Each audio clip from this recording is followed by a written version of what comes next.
Hello and welcome to Catholic Focus. I'm Maureen Kimanin. Joining me is a sign language interpreter, Charity Ngema. Thank you for choosing to spend your time with us as we bring you the stories making headlines today. During his weekly general audience, Pope Leo XIV emphasized the importance of the rites, signs and symbols of the liturgy in deepening the faithful's relationship with God. He urged Christians to embrace the beauty and richness of liturgical celebrations, saying a living and meaningful liturgy remains a powerful means of reawakening openness to an encounter with God and engaging the whole person in the journey of faith. Our reflection on Sacrosanctum Concilium. By looking at the elements of the rite, the sign, and the symbol found in the sacred liturgy. The rite of the Christian liturgy is the ecclesial mediation through which the divine gift reaches us. In the liturgy, we are invited to participate, body, mind, and heart, and enter into a dimension inhabited by the Holy Spirit. In order to enter into this dimension, the liturgy is woven with signs and symbols that have a performative and transformative dimension. For example, kneeling is a sign of our worship of God, while exchanging the sign of peace points to our ecclesial communion. Further, signs help us to recall the constitutive acts of the sacraments, as when we are sprinkled with holy water, we remember our commitment to Christ. As we prepare for the solemnity of Corpus Christi, may each of us reawaken our openness to an encounter with God by rediscovering the signs and symbols of the sacred liturgy. Moving on, as Kenya steps up efforts to prevent a possible Ebola outbreak, the Kenya Medical Research Institute, in partnership with the Busia County government, is establishing a specialized isolation ward at Alupe Hospital to manage and monitor suspected Ebola cases. The move comes amid growing concerns following reported Ebola infections and fatalities in neighboring Uganda, and David Wekesa reports. Facility is intended to isolate, monitor and manage individuals who may exhibit symptoms associated with the highly infectious viral disease, helping to prevent any potential spread within the country. We have a center in Busia here. It is very critical for Kenya and for the country because it's a cross-border center. One of the only cross-border centers of Kenya we have in this country. One is here and one is in Mandera. So I've come to be able to see how we can be able to support this center of ours to play a critical role in supporting the teams on the ground in terms of preparedness for any eventuality. Speaking during an inspection tour of the facility, KEMRI Director General Professor Elijah Sangok said the ward will be equipped with the necessary medical infrastructure and resources required to handle suspected Ebola cases safely and effectively. He further revealed that the government has intensified public awareness campaigns and stakeholder engagement initiatives, particularly in Busia County, to enhance surveillance and strengthen preventive measures against the disease. I've seen areas that you're going to be able to play a very critical part. As apart from the testing itself, second one is the issue of the products that are required. It can be able to be immediately be given to the country in the event of such an outbreak occurring. We had to check the wards, where we could be able to see even where we could be able to modify. Meanwhile, as you are thinking of the long-term thing of building such a facility. Yes, as you heard the CSL said, we are prepared.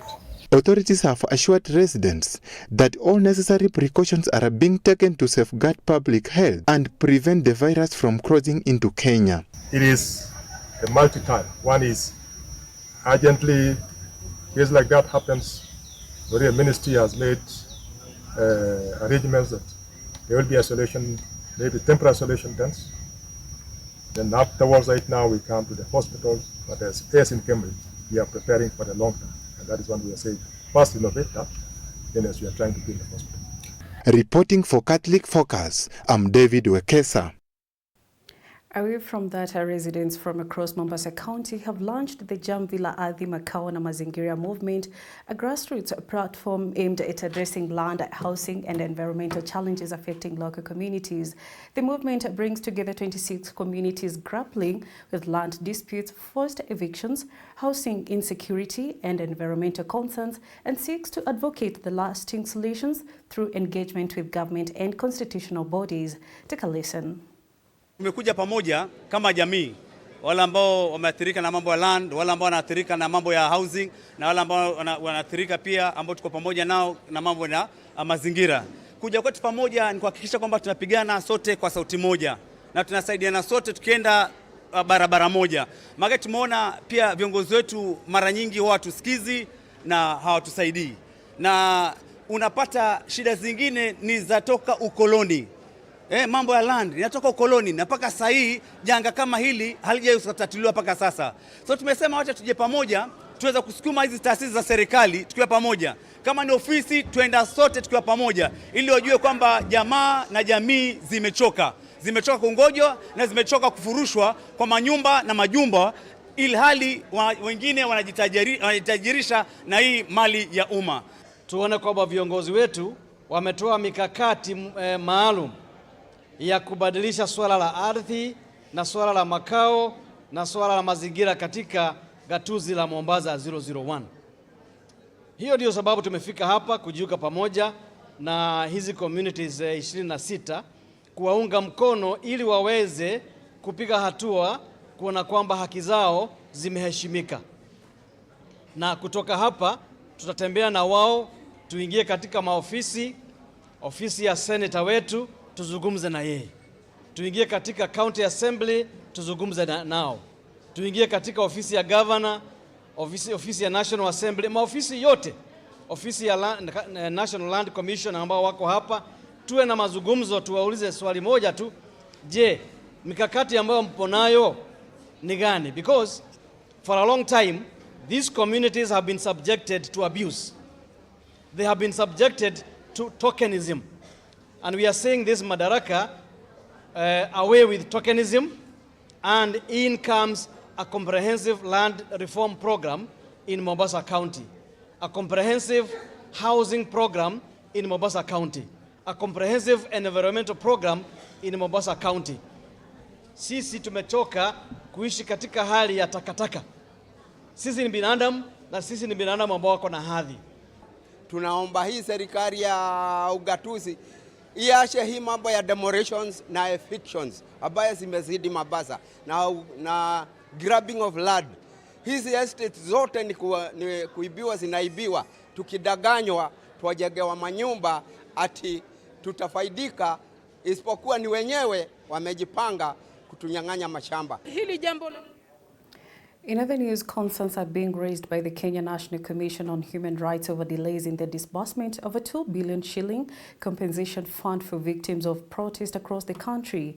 The Commission says thousands of verified cases are yet to receive justice despite completed assessments and submitted recommendations. Let's get that report from Susan Bulletin. Commissioner Professor Marion Mutugi says the Commission has already verified more than 1,800 cases involving individuals affected by demonstrations held between 2019 and 2024. She notes that although the verification process is complete and a comprehensive report, including a compensation framework, was submitted to the government, the funds are yet to be disbursed. President alisema ametenga 2 billion. Sisi hajatupatia hiyo 2 billion. I want to repeat, the Kenya National Commission on Human Rights have not received 2 billion shillings that the president set aside. What we have done is we have put a framework. We have taken na majina ya wale watu ambao tumeverify. Tumempatia majina hayo na report yetu na framework hao watu, hayo mambo matano yatafanywa na njia ipi. She, however, clarified that KNCHR will not handle disbursement of the funds as that responsibility lies solely with the government. Kwa maana it is the role of the executive to implement. So compensation kulipa watu ni kazi ya serikali. Kazi yetu ni kuandika majina yao, to verify ni ukweli na kupatiana framework for operation, na hiyo tumefanya. Meanwhile, victims and families affected by the protests are calling for accountability, protection of human rights, and an end to excessive force during demonstrations. We know it's a right to demonstrate. Lakini wale askari waliua hao vijana, bado nothing has been done.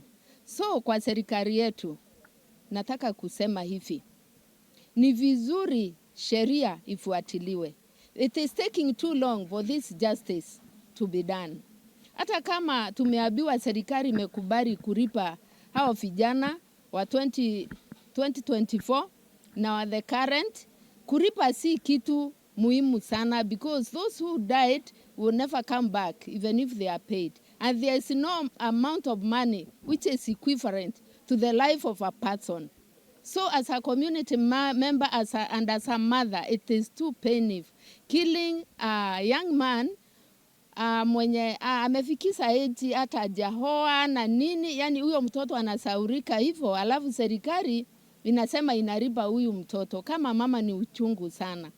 Is to warn the police, is to warn the government. Yes, I may not have the power, but let me remind you, 25th of June 2026, we are going back to the streets and we are doing peaceful protests. Ours is peaceful. We don't bring guns, we don't hire guns. So kindly, let's not repeat the same mistake that they did back in 2024 and 2025. Alafu kama sasa ukiangalia risasi, mimi nipigwa risasi kaniharibu mguu. Hakuna siku mguu yangu inaweza rudi vizuri. Hata nikilipo nitaishi. Inaweza kuwa nilikuwa na dream ya kuwa a KDF. Dream yangu ilishia hapo. Ndio unaona vijana wengi wanapata depression. Tutemenye umeenda kulilia haki yako, brother yako akufe, hautoienda tena. Utakuwa unasema nitaenda nikufe kama mtu fulani. So mimi naambia serikali ifanye tu kazi yenye tuliwapea. Watafutie opportunity, kwa sababu kijana mwenye kwa maandamano hana kazi. Kuna mtu atafunga kazi aende maandamano.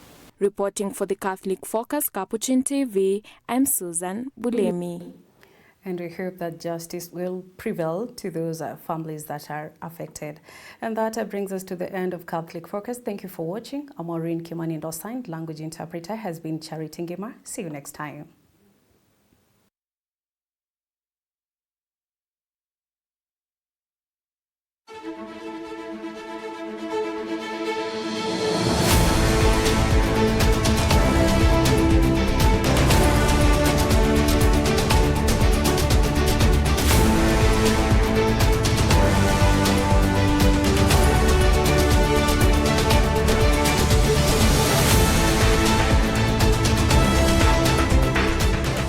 Keep watching Capuchin TV, your staunchly Catholic identity channel.